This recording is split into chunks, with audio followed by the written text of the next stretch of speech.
The fragile ceasefire between the United States and Iran, in effect since April 8, is on the edge. Following fresh military escalations in the Strait of Hormuz and direct attacks on the United Arab Emirates, Saudi Arabia, Qatar, Kuwait, Bahrain and Jordan. They've denounced the missile and drone strikes. Germany, UK and Canada have called for Iran to return to talks. Let's look at this report. For the first time since the ceasefire came into effect, the UAE reported a barrage of Iranian missiles and drones on May 4th. A drone attack sparked a significant fire at a critical oil industry zone. UAE air defenses intercepted approximately 15 to 19 missiles and drones over its territorial waters.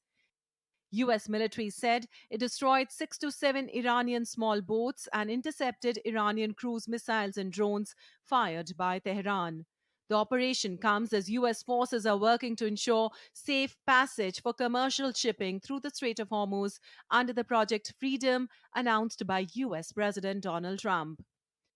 Meanwhile, Iran has dismissed US reports of sinking boats as entirely false and claimed it only fired warning shots at a US warship that ignored commands.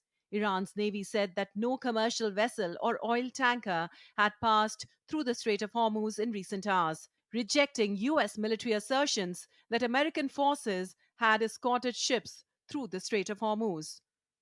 Trump also said Iranian attacks on the United Arab Emirates and Oman were under control, while warning again that Iran must not be allowed to obtain a nuclear weapon. We're truly making America great again. We're doing record business. We have a stock market that hit even with this military operation, call it whatever you want. We can't let Iran have a nuclear weapon. We hit all new highs, and I said we have to take care of business because we can't let that happen. So we did a little detour, and it's working out very nicely. The UAE Ministry of Interior issued nationwide mobile alerts urging residents to immediately seek shelter. The US mission in the UAE has relocated non-emergency personnel and warned citizens to reconsider travel. UAE schools have shifted to remote learning until at least Friday. Multiple flights bound for the UAE were diverted to Muscat in Oman, while other inbound aircraft circled over Saudi Arabia. South Korea's foreign ministry reported on Monday that an explosion struck a carrier owned by a Korean shipper, the first instance of damage to the country's commercial fleet stranded in the Strait of Hormuz. After the incident, Trump exhorted Seoul to join the mission in the Strait of Hormuz. The United Kingdom, France, and Canada also called for de-escalation in West Asia following reported attacks on the United Arab Emirates. Anamika Pandey's report for DT India. And Iran's Foreign Minister Abbas Araghchi on Tuesday said that the current situation in the Strait of Hormuz makes it clear that there's no military solution to a political crisis.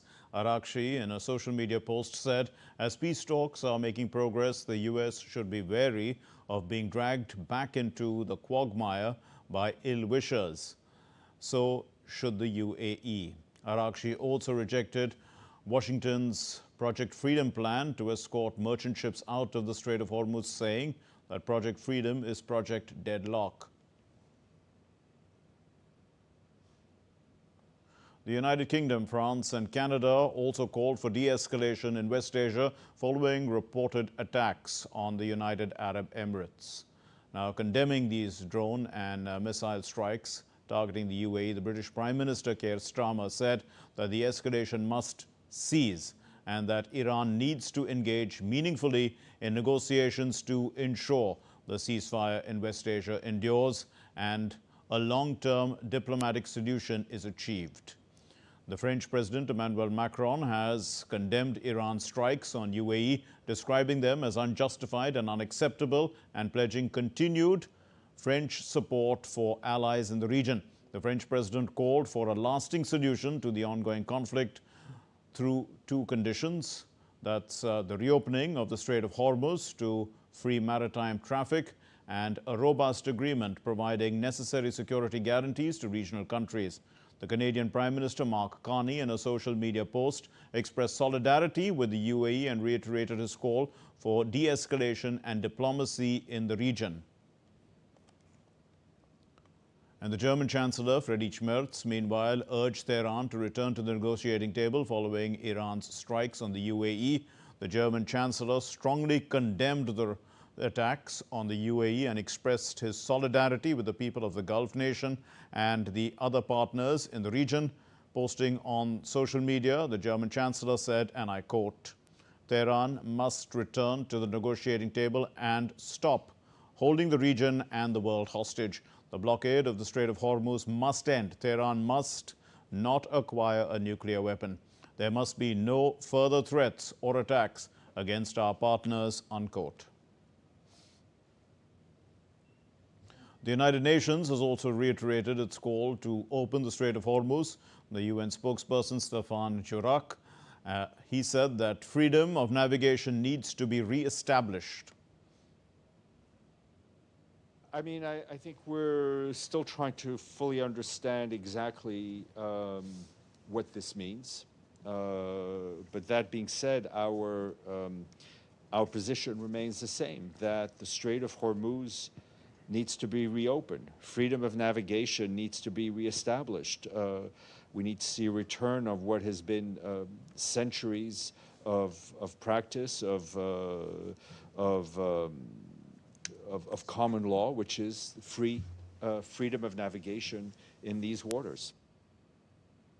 Prime Minister Narendra Modi strongly condemned the attacks on the UAE that resulted in injuries to 3 Indian nationals. The Prime Minister in a social media post said, and I quote, "Targeting civilians and infrastructure is unacceptable. India stands in firm solidarity with the UAE and reiterates its support for the peaceful resolution of all issues through dialogue and diplomacy. Ensuring safe and unimpeded navigation through the Strait of Hormuz is vital for enduring regional peace, stability, and global security. Energy security," unquote.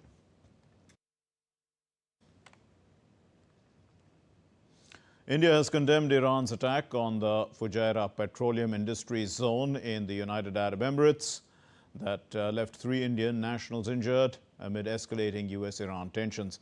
In a statement, the Ministry of External Affairs termed the attack as unacceptable and called for immediate cessation of these hostilities and the targeting of civilian infrastructure and innocent civilians. The ministry said that India continues to stand for dialogue and diplomacy to deal with the situation on hand,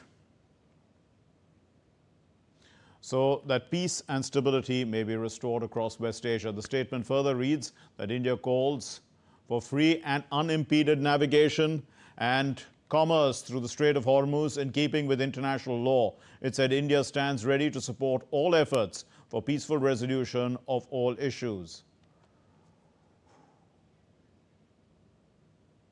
And Akhilesh Suman, our correspondent, is following the story in detail. Akhilesh, India's statement says that it stands ready to support all efforts for peaceful resolution of all issues. Could you elaborate on that, please?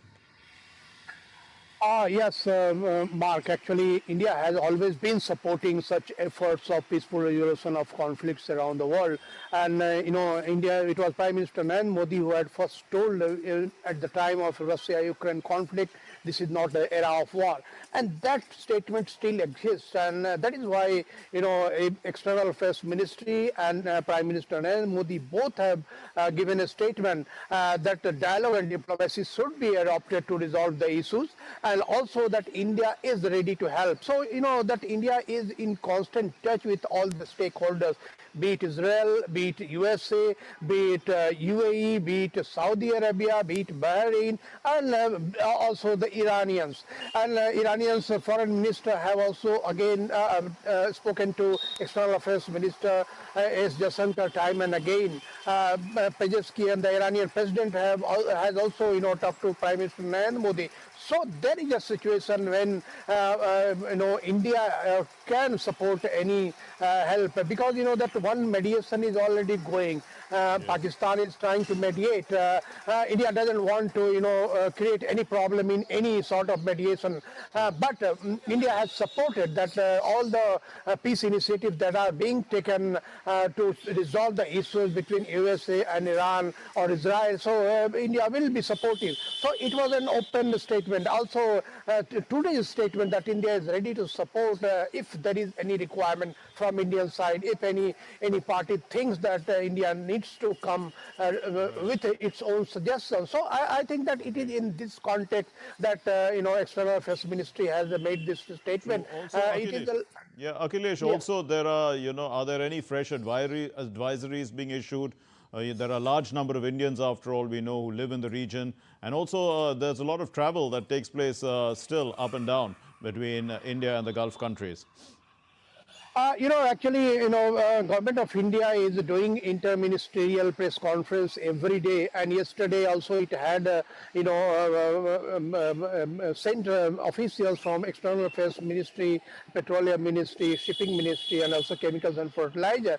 And when the question was asked to the External Affairs Ministry Additional Secretary Asim Mahajan, who is keeping, eye on the whole, coordinating the whole situation in the Gulf region for India, he said that, by every passing day, air spaces are being opened. But today's situation is again a different edition.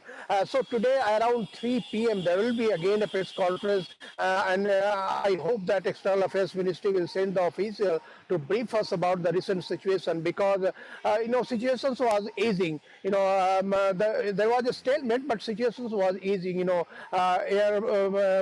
Space were being opened from different states, and then number of flights have also been increased. But recently, after this attack, there is a recession on the flights from UAE at least, and people in UAE now, I have got some phone calls from there, and they are now feeling a bit more scared, because they thought that okay, the situation is over now, this new situation will not come. But the Iranian attack on Fujairah and injury to civilians, Indian civilians, and this is creating a different dimension in the whole situation. And if this war escalates again further, it may be more dangerous than it was earlier. Mark. Indeed, we leave it there for the moment. Thank you very much, Akhilesh Suman, for joining us with that update.